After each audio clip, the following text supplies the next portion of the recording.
just says 49 cents. You heard me. I asked you what country you're from. That says exactly what it says up there. Did you say? It doesn't say that.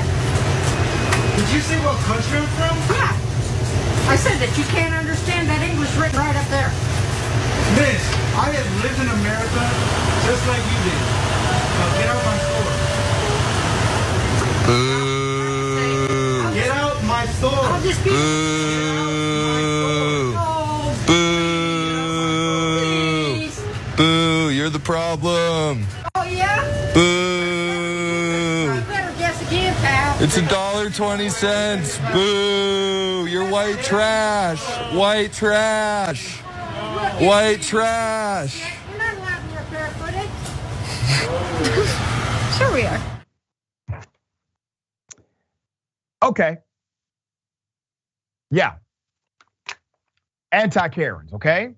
So you saw exactly what happened. This Karen decides to do that's the startup racist kit, right? That's the starter kit. The starter kit is always, what country are you from? That's the starter kit racism. It usually de-evolves into other things, but that's always the start, okay?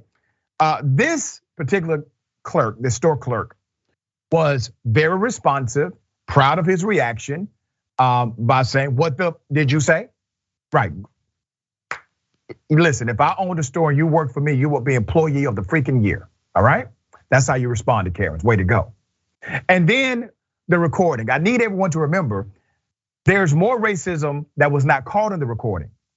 The reason why the recording started is because the racism had started. And so they started recording. So what we have on the recording is a part of the racism, all right? But the racism was obviously real. Now, here's the thing. We are very clear about what we do here on Indisputable as it relates to these stories. We do need more anti-Karens in the world, just like the individuals in this segment. We need more anti-Karens. We provide the mirror for reflection and an opportunity at correction. There's remedy. There are people that can be helped. I believe racism exists on the spectrum. I've lectured on this. I may have some writings that come out very soon about it. But racism exists on the spectrum. There are some people who can actually be helped. But some of the help will have to be tough love, all right? Exposure is the first remedy that's necessary to disinfect. All right, Ben, thoughts here?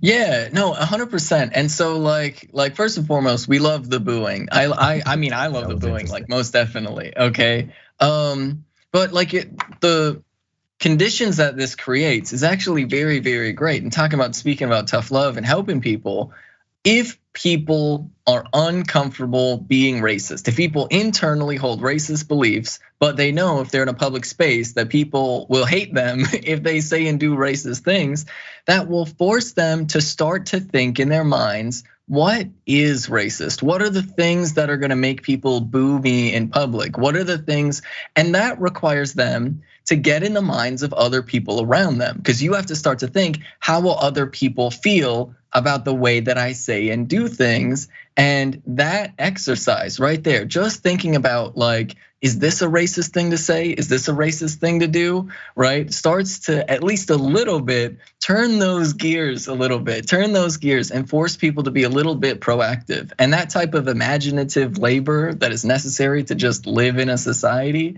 I think at the end of the day will help people get a little bit of understanding, but it does require that tough love for people to get those harsh boos when they do and say racist things. That's right. And Dr. King had a method when he was fighting against racists in the South. He needed to expose them through the media. And he made sure that people like Bull Connor and others were hyper exposed for their extreme bias and racism.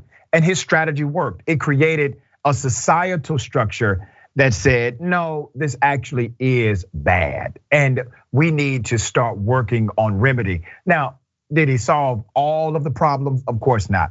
But he definitely got it moving in the right direction, because during King's era, only 6% of white people in America had a favorable view of Dr. King. Only less than 10%. You got to think about how wild that is. And he was the master of nonviolence. He was a peaceful protester. He was the individual who said, let's find a way to work together. Only 6% of white America had a favorable view of Dr. King.